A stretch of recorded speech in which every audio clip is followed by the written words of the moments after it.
And this makes it not the first, not the second, but the third conference I have been preemptively banned from this year. They tried to preemptively ban me from autistic sex education. It didn't work. They tried to preemptively ban me from the Socialism 2023 conference. It didn't work. And yesterday, when the National Sex Education Conference preemptively banned me under my fake name from their conference and offered me a refund for the $500 that I spent to get access to it,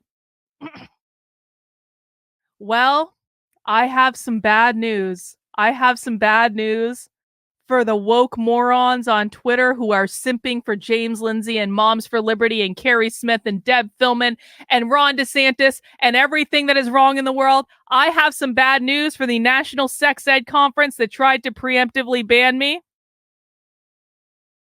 Do I ever do anything without a backup? Do I ever do anything without a backup? Because I'm a professional. We are culminating year 2 of Spy Stream today. I have learned a thing or two in the 2 years that I've been doing Spy Stream. And one of the things that I have learned is always, always, always have a backup plan. And so try as they might to keep us out, there ain't anything they can do about it. Ha ha, losers. Too bad, so sad. Because, ladies and gentlemen, today and tomorrow and possibly Friday, although I don't know that we'll make it all the way till Friday because this is going to be a lot, we will be going inside the National Sex Education Conference.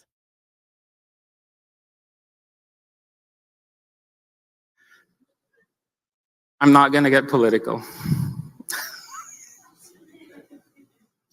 The next couple of slides I put on there. I just want to say, I wonder, they obviously know we're streaming. They know we're streaming. I know that because I've been antagonizing them on Twitter, and I know that Twitter horde has probably informed them, the same people that tried to get this canceled and all that stuff.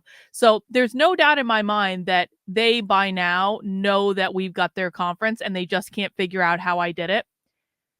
I wonder if they told him that this was going to be broadcast for public consumption, and that's why he had that political slide up. And it was just up for like a second, and he said, I'm not going to get political. Well, then why was it in your presentation? So I'm practicing this anti-capitalistic, white patriarchal practice of rushing. I'm trying to undo it. So I'm going to take just a minute here to take it all in. So a couple of breaths. It is our duty to fight for our freedom. It is our duty to win. We must love each other and support each other. We have nothing to lose but our chains. Y'all got it. So let's go. It is our duty to fight for our freedom. It is our duty to win. We must love each other and support each other. We have nothing to lose but our chains. Let's go. It is our duty to fight for our freedom. It is our duty to win. We must love each other and support each other. Nothing to lose but our chains. Very good. Very good. I would be remiss right now to not mention that the world is on fucking fire.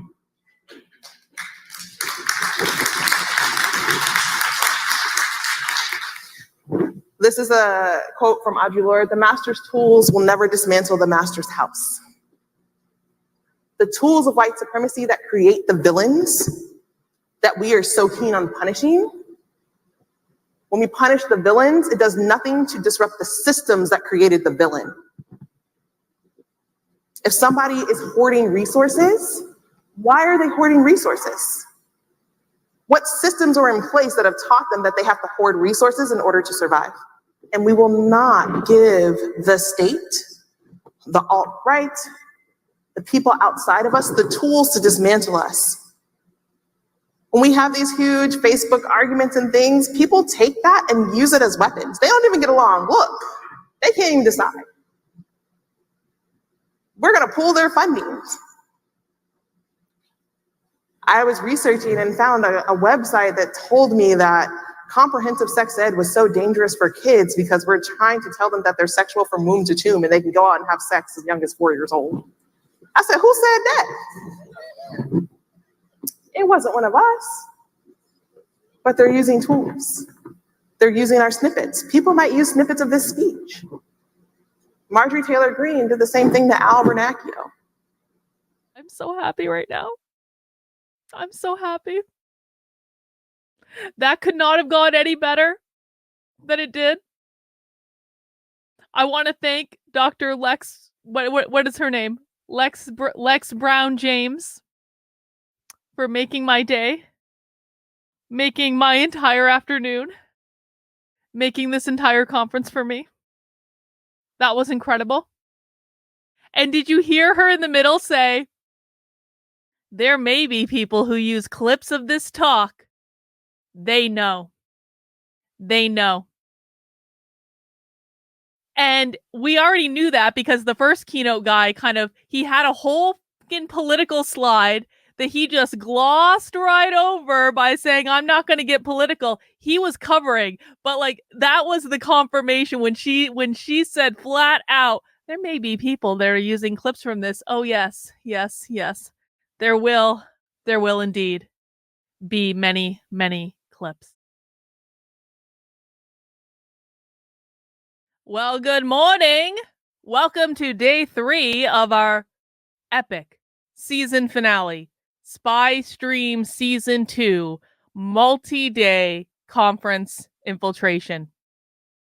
And let us never say that we don't go out with a bang. There's always some drama a-brewing. And I had to go live just a little bit later today than I had planned to mitigate the drama.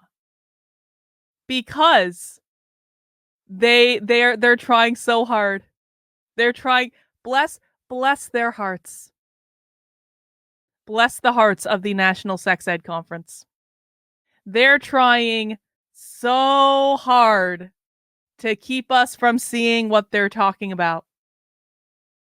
You know, I told you on day 1 that they had preemptively banned me from the conference under my fake registration name, because I always register under fake names.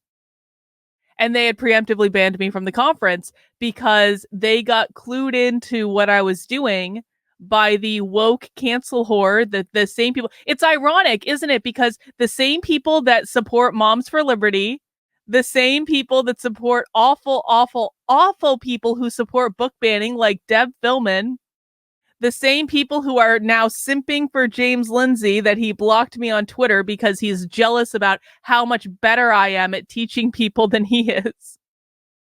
The same people who support Moms for Liberty are working in cahoots with the National Sex Ed Conference. Isn't that funny? Because they teed them off that I was going to be infiltrating their conference. And so on day 1 of our infiltration, they preemptively banned me under my fake name from the conference, right? But of course, I always have a backup, and they weren't expecting me to have a backup. And I now feel a little bit comfortable revealing just a little bit of detail about the backup that I have. I'm not going to say who, I'm not going to say where, I'm not going to say any of that. Don't worry. But I will say that I do actually have more than a few people in my community that are connected with school districts. I even have people in my community who are teachers. I have people in my community on school boards. I have people all over the country that are in the education system that are supporting the work I'm doing. And one of those people was generous enough to sign up for the conference under their school email and then deliver that information to me. And I'm not going to say that person hasn't been watching along and getting their money's worth for the professional development that they paid for, because they have been watching along. So for the last 2 days of this conference, I was using the official school email address of someone who works in the education system that provided me with the login information specifically to be able to show you guys what's going on.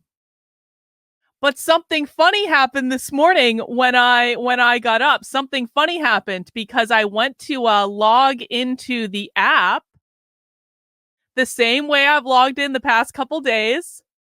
And without revealing the email address I use, because I'm not going to dox the person who helped me on the internet, I got this message when I tried to log into the app. It said, the email address you entered is not permitted to access the event. And I was like, oh, really? Oh, really? So what you're telling me is the National Sex Ed Conference was in such a tizzy over the fact that I'm showing the public what they're talking about when they don't think that we're listening, that they probably spent all night going through all of the activity logs in the app, because there is no connection. There is absolutely zero public connection between the person who was helping me and the email address that I was using and me. There is zero public connection. So they were spending all night going through the activity logs in their app, trying to figure out how the holy hell I was accessing their conference. But I have a little bit of bad news for the National Sex Ed Conference. I'm so sorry, guys. I'm so sorry. Bless your guys' heart. I really mean that. And it's funny because it's actually due to their own incompetence why this doesn't even matter. This makes no difference at all. Because you guys know, I have moments of being an instigator. I have moments of being an instigator on the internet. And so hang on, let me just make sure of something. Yeah, okay, we're fine. And so what the National Sex Ed Conference doesn't seem to understand is last week they made a mistake, because last week I was tooling around in their app to try to figure out how to stream it. And I accidentally discovered that they had preloaded all of their pre-recorded presentations into the app, and like 85% of them were publicly available. There were a couple that they hadn't made publicly available yet, but like 85% of the presentations were already publicly available. And because they were already publicly available, literally all I had to do was click on them, go to the unlisted YouTube link, and download them. And I immediately downloaded every single presentation that was available. And then the very next day, after I did this, the very next day, they figured out their mistake and they put all of the pre-recorded presentations under like a time paywall where they were still in the app, but you couldn't access them until they were officially released by the conference. But it was already too late, National Sex Ed Conference, because I had literally already downloaded all of your files. And the bigger question here really is, what are they afraid of? Why is the National Sex Ed Conference so afraid of us seeing what they're talking about? I mean, listen, man, I feel like we're an ethically honest bunch. I feel like there have been several presentations that we've watched at the National Sex Ed Conference where we're like, that's totally fine. Don't care about that. Okay, that's a reasonable grievance. We appreciate, like, there was that great talk about teaching parents how to talk about sex with their kids. Like, that was actually a perfectly fine talk. I had no issue with that. We watched that rough sex presentation yesterday, and I was all prepared for the rough sex presentation to be inappropriate. But no, the rough sex presentation was actually really good. It basically said kids are engaging in like choking in, well, teens. I shouldn't say kids. Teenagers are engaging in like choking during sex because they're seeing memes on the internet and they're like accidentally hurting each other and killing each other from it. I was like, you know what? That is a good piece of helpful advice. Like that is actually something that, like, when people are literally dying because kids don't understand like that choking is not like it's like there are certain problems that are actually real problems, and that is a real problem. Okay. I feel like that Buddhist lady that did the presentation about like having sex after birth, she was just like a really nice lady, and she was just happy to be there, and I had no issue with that presentation at all.